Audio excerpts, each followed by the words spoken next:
Hello everyone, स्वागत है आपका पॉलिटेक्निक सिकंदर में। आज की इस वीडियो में हम लोग जो सब्जेक्ट आपका 2003 उसके इंट्रोडक्शन इनटू आईटी सिस्टम जो सब्जेक्ट है उसका यूनिट नंबर फर्स्ट को कवर करने वाले हैं। हमने पुराने पेपर, मैथ्स का पेपर, मैकेनिक्स का पेपर आप लोगों के लिए ए पार्ट का सॉल्यूशन लेकर के आ गए हैं। अगर नहीं देखा है तो आई बटन पर जाकर क्लिक करो, या फिर आप लोग को हमें कमेंट करके बताओ तो हम लोग आपको प्लेलिस्ट प्रोवाइड कर देंगे। और इस पूरे सब्जेक्ट को जो इंट्रोडक्शन ऑफ आईटी सिस्टम है इसको हम कम्प्लीटली यहाँ पर समझाने वाले हैं इस चैनल पर। आप लोगों ने अगर इसको समझ लिया तो आपके एग्ज़ाम के पॉइंट ऑफ व्यू से मोस्ट इंपॉर्टेंट होने वाला है। ये जो पहला टॉपिक है उसको कवर करेंगे जिसमें block diagram of computer system है। ये मोस्ट इंपॉर्टेंट टॉपिक है, इसमें से एक क्वेश्चन 101% बनेगा आपका, तो उसको अच्छे से याद करके जाओगे तो आप लोगों को कोई दिक्कत नहीं होगी। मैं आप लोगों को याद भी करा दूंगा, आपको कुछ नहीं करना है। आई ओ सी, ये तीन टर्म्स याद कर लें। तो आई से है इनपुट, ओ से है आउटपुट और सी से है आपका सीपीयू, सेंट्रल प्रोसेसिंग यूनिट। और सी के अंदर है सी ए एम, कैम, कैमरा। सी के अंदर क्या है? कैमरा। इस तरीके से याद कर लोगे तो भी आपको याद हो जाएगा। आईओसी के अंदर सी ए एम। तो इनपुट जो डिवाइस है वो आपके कंप्यूटर में जो डेटा दिया जाता है जिसके थ्रू वो डिवाइस इनपुट डिवाइस कहलाती है। आई होप ये आपको पता चल रहा है होगा। इसमें जो इसके मेजर फंक्शंस है तो take the data to be processed by the user, ठीक है, वो इनपुट डिवाइस लेता है टू टेक डेटा, ठीक है, to be process by user. इसका पहला फंक्शन ये हो गया, ठीक है।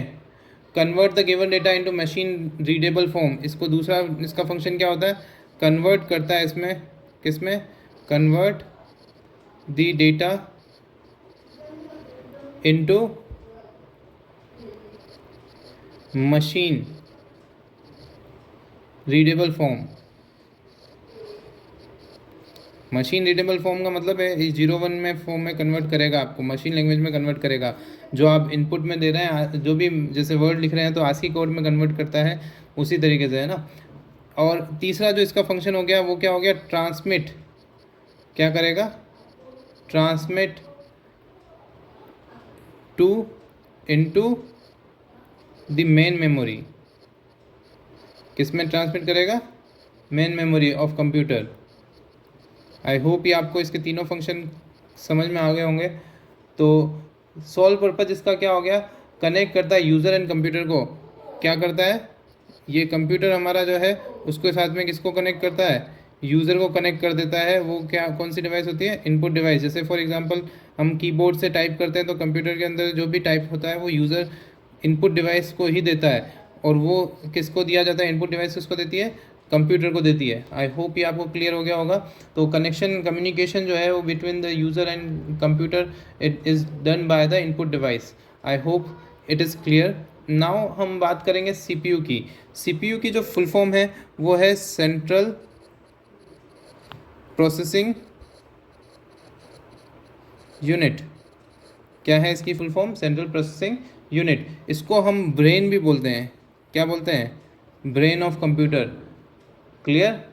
ये सेम वर्क करता है जैसे ह्यूमन का ब्रेन वर्क करता है, वैसे ही ब्रेन इसमें ह्यूमन जो ब्रेन है वो कंट्रोल करता है एक्टिविटीज़ को। सिमिलरली सीपीयू भी कंट्रोल करता है टास्क को, जितने भी टास्क होते हैं, ठीक है। अब सीपीयू जो है वो अर्थमेटिकल लॉजिकल ऑपरेशन परफॉर्म करता है।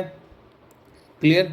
तो इसमें एक एएलयू यूनिट होती है और दूसरी होती है इसमें कंट्रोल यूनिट। जैसे सीयू जो है इसमें कंट्रोल करेगा पूरा डेटा कहाँ से किधर जाना है, कब देना है, सिंक्रोनाइजेशन कैसे करना है, वो ये कंट्रोल यूनिट करती है। इसी तरीके से इसके अंदर एक मेमोरी यूनिट भी होती है जिसमें हम बेसिक फंक्शंस हमारे या बेसिक हम प्रोग्राम्स इसमें डालते हैं, तो वो मेमोरी यूनिट कहलाती है। आई होप ये तीनों यूनिट्स के बारे में आपको समझ में आ गया होगा। अब बात करते हैं हम अर्थमेटिक एंड लॉजिकल यूनिट की। तो अर्थमेटिक एंड लॉजिकल यूनिट जो है वो टू टर्म्स से बनी है। पहला है अर्थमेटिक और दूसरा है लॉजिक। तो अर्थमेटिक का मीनिंग ये हो गया कि जो अर्थमेटिक ऑपरेशन को परफॉर्म करेगा वो यूनिट हो गई जो, जैसे for example addition, subtraction, multiplication, ठीक है, ये सारे जो ऑपरेशन परफॉर्म करेगा वो क्या हो जाएगा? अर्थमेटिक यूनिट्स में आ जाएंगे। जैसे लॉजिकल की बात करें तो एंड गेट, और गेट, नॉर गेट, ये लॉजिकल यूनिट में परफॉर्म होते हैं। तो ये लॉजिकल यूनिट भी इसमें परफॉर्म की जाती है। तो इस यूनिट के थ्रू ये दोनों ऑपरेशन परफॉर्म कर सकता है, अर्थमेटिक भी कर सकता है और लॉजिकल भी कर सकता है। अब कंट्रोल यूनिट की बात करें तो कंट्रोल यूनिट क्या करता है, जैसा कि नाम बता रहा है, कंट्रोल यूनिट जो है ऑल एक्टिविटीज़ को, टास्क को या ऑपरेशंस को कंट्रोल करता है। किसको करता है कंट्रोल? एक्टिविटीज़ जितनी भी हो रही है, जैसे डेटा किधर से कहाँ जा रहा है, कोई भी टास्क परफॉर्म कर रहे हो आप, एडिशन सब्सट्रैक्शन, उसको वो कंट्रोल करेगा। तो जितना भी इनसाइड द कंप्यूटर परफॉर्म हो रहा है वो सब कंट्रोल करता है कंट्रोल यूनिट। तो कंट्रोल यूनिट के अंदर आपकी मेमोरी यूनिट से जो डेटा लेना, इंस्ट्रक्शंस लेना, वो सब कंट्रोल करने का काम कंट्रोल यूनिट करता है। अब मेमोरी यूनिट की बात करें तो डेटा जितना भी है, जो भी प्रोसेस करना है वो स्टोर किया जाता है मेमोरी यूनिट में। तो डेटा जो भी प्रोसेस करना है वो स्टोर करते हैं हम मेमोरी में। आई होप ये आपको क्लियर हो गया होगा। तो मेमोरी जो है एक्ट करता है as a hub of all data. किसकी तरह काम करता है? Hub of all data. I hope ये आपको क्लियर हो गया होगा। ये ट्रांसमिट करता है required part of the computer, जहाँ पर भी रिक्वायर्ड पार्ट है कंप्यूटर का, जिसमें भी वेनेवर नेसेसरी, जब भी नेसेसरी होता है उस वक्त उसको डेटा को ट्रांसमिट करता है। और मेमोरी यूनिट में जो है वो दो सिंक्रोनाइज रहती है विद सीपीयू, सीपीयू के साथ में सिंक्रोनाइज रहती है और फास्टर रहती है एक्सेसिंग करना डेटा को। इसलिए यहाँ पर एक मेमोरी यूनिट ऑलरेडी लगाई हुई है। और एक हम बाहर से भी एक्सटर्नल मेमोरी लगाते हैं, वो होता है स्टोरेज, जो हम सेकेंडरी मेमोरी कहलाती है। वो हमारी कौन सी मेमोरी कहलाती है? Secondary memory. जैसे हार्ड डिस्क हो गया, ठीक है, ये सारी जो मेमोरी हैं वो सेकेंडरी मेमोरी बाहर लगी हुई थी। ये हमारी प्राइमरी मेमोरी है। तो प्राइमरी मेमोरी जो है वो इनसाइड द सीपीयू होती है। मतलब सीपीयू के अंदर वैसे तो सेकेंडरी मेमोरी होती है, लेकिन हार्ड डिस्क वगैरह हम बाहर से भी एक्सटर्नल भी लगा सकते हैं सेकेंडरी मेमोरी के फॉर्म में। तो प्राइमरी मेमोरी जो है वो can not store the vast amount of data. मतलब ये जो प्राइमरी मेमोरी है उसमें ज़्यादा अमाउंट ऑफ डेटा हम स्टोर नहीं करते हैं। ये थोड़ा सा जो हमें डेटा प्रोसेस करना होता है वही हम यहाँ पर स्टोर करते हैं इस मेमोरी यूनिट में, इस प्राइमरी मेमोरी में। तो यहाँ पर इसके दो पार्ट होते हैं, एक तो होता है रैम और रोम। जनरली इसमें रैम जो है वो रैंडम एक्सेस मेमोरी के नाम से कहलाता है, RAM। ये मैं अभी मेमोरी वाला टॉपिक जो हम पढ़ेंगे तब उसमें और कवर कर दूंगा। इसकी फुल फॉर्म क्या होती है? Random access. अच्छा, फुल फॉर्म के ऊपर क्वेश्चन बनता है, इसलिए फुल फॉर्म्स अच्छे से याद कर लेना। मेमोरी, ठीक है, ये प्राइमरी मेमोरी का एग्जांपल है। ये डायरेक्टली एक्सेस की जाती है किसके थ्रू? सीपीयू के थ्रू। सीपीयू इसको डायरेक्ट एक्सेस करता है। आई होप ये आपको क्लियर हो गया होगा। रीडिंग और राइटिंग पर्पस दोनों ही के लिए काम में लिया जाता है। डाटा इसमें प्रोसेस किया जाता है, इसके जो डेटा होता है उसको प्रोसेस करते हैं हम ट्रांसफ़र करके रैम के अंदर। आई होप ये आपको क्लियर है।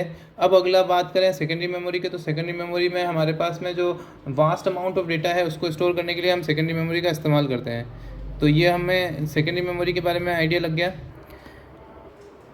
बाकी हम जितना भी मेमोरी वाला पार्ट है उसको हम कवर करेंगे मेमोरी वाले टॉपिक के अंदर।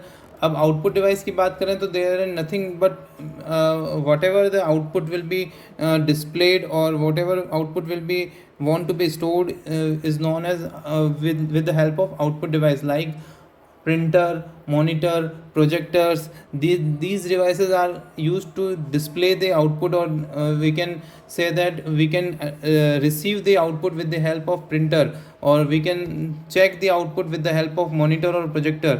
So output device जो है वो हमारी आउटपुट को चेक करने के लिए काम में ली जाती है। जो कंप्यूटर जितना भी डेटा को परफॉर्म करके जो इन्फॉर्मेशन है वो हमें आउटपुट पर शो करता है। तो यहाँ से हम रो डेटा देते हैं और हमें आउटपुट में क्या मिलता है? इन्फॉर्मेशन मिल जाता है। तो आउटपुट इन्फॉर्मेशन जो है वो डिस्प्ले की जाती है मॉनिटर, प्रिंटर, एक्सेट्रा के थ्रू।